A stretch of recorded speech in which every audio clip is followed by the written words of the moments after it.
the Independent National Electoral Commission, like you heard, the INEC, will resume the collation and announcement of results of the governorship and state assembly elections in Rivers State between April the 2nd and the 5th. The INEC Commissioner in charge of voter education and information, Mr. Festus Okoye, mentioned this today at a press conference.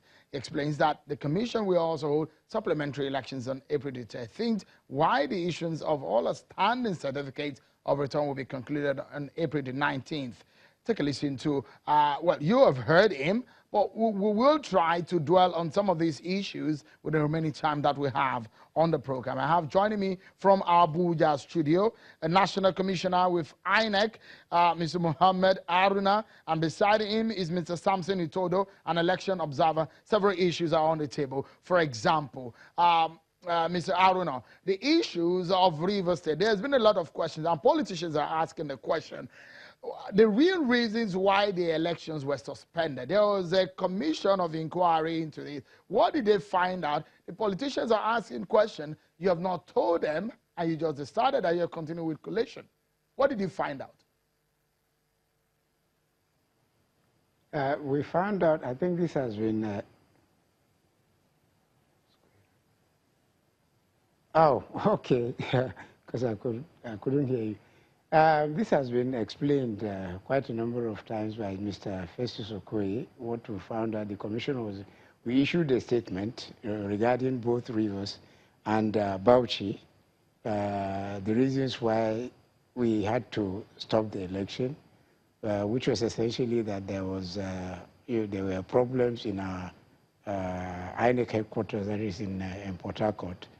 So that we couldn't continue with the collation. So we decided that we would want to continue the collation after we'd met duly with the security services. We've done that. We had a meeting with them on the 19th. That was the day before yesterday. And we've given assurances, as Festus Okoye again said in his press briefing this morning, that we have assurances that the security services will behave professionally, they will be very neutral, they will allow access to all the parties concerned, that is the contending political parties, all the stakeholders, you know, the observers, the media, and so on and so forth. So we have that assurances that that is what will happen when the supplementary elections happen on Saturday. Mr. Samson Itodo of the AGA, an election observer, weighing on this one, how would you assess how INEC has handled this case of the supplementary election? There's been allegations of INEC inconsistencies in some of the cases that are similar, and how INEC has handled some of these cases. Sometimes it's passed some, sometimes INEC is saying it will hold on to some. How would you assess it? Thank you very much, Sharon. There are three key things that I need to highlight in respect to how INEC has responded to this. First is, what's the objective or what was the rationale for declaring these elections inconclusive? It's in line with the provisions of Section 26 and Section 53, as well as the regulation and guidelines of INEC. And so, legally, INEC has got the right and the power to do so, and under the circumstances that it did so, it was right. However, issues have actually come up. And first deals with the quality and the transparency and the integrity of the collation officers that are deployed to manage collation. If you look across board, several integrity questions have been raised. Even INEC itself had taken some disciplinary actions in changing collation officers that have been considered to have been compromised. And so as we go to these supplementary elections, there are also concerns on whether some of the collation officers have not been compromised. One of the things INEC needs to do, it needs to go beyond substituting collation officers that were compromised to actually ensuring that they face the full wrath of the law.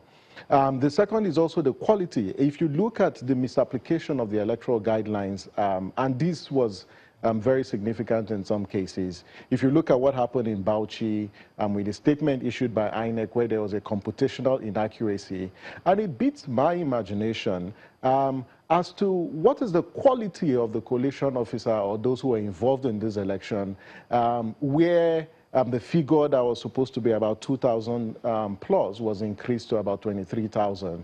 And if they had the data, because the figures are actually there, and INEC released these figures on the number of voters registered per polling unit or per local government, how come they were not guided by that? Well, they're human beings, they can make mistakes, but there are certain mistakes that should not be tolerated.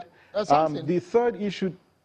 Let me quickly get this, sorry that I cut in there. Let me quickly get this view because of our time from Mr. Aruna. And is the fear of, for example, the PDP in Rivers State is saying, why the length of timelines issued by INEC for the collation and declaration? Why did you have to wait till April? And you look at the length of time, what's so difficult in announcing it in a day, the length of time? It looks so much that politicians are anxious, or what exactly is going on with INEC? There's nothing really going on with INEC. You see, the important thing is to secure the environment in which elections are conducted. This is absolutely paramount. Until we're sure of that, I mean, nobody's political career is worth anybody's life. So we have to be sure that, the environment is secured. And as I said, we had a meeting with the security services, those who are involved, actually at the highest level, because we had a meeting on the 19th with all the service chiefs, and they were all there, they were present, in person, not sending any representatives. And we had very frank talk, and we agreed that, yes, it's very important that everybody plays his role properly. So that's why it's taken this long for us to go back to Rivers and make sure that everything is okay. Samson, in 10 seconds, your final word on the process of Saturday and the suspended one in Rivers. 10 seconds, your final word. I do have a concern with election security for this election. INEC cannot proceed with this if the security agencies are not objective, if they are non-partisan, and they are not transparent. Then we're going to still have fundamental problems with these elections. And so it's important that we emphasize that security agencies should be non-partisan. And we don't want to see the kind of deployments that we saw in the previous elections. But they should be very objective and create an enabling environment for voters to exercise their franchise and for INEC to perform its own constitutional responsibility. Great. Samson Itodo, thank you so much for talking to us. Mr. Muhammad Aruna, it's a pleasure seeing you outside of your office in our studio there in Abuja. It's a pleasure having you talk to us on the program. Thank you so much, gentlemen. But that's our show for tonight, everyone. Let's look forward to these elections, especially on Saturday. China Television has a robust coverage across all of the states, and we are live on the ground. Thank you so much, everyone, for watching. I'm sure of Kimale. Bye-bye.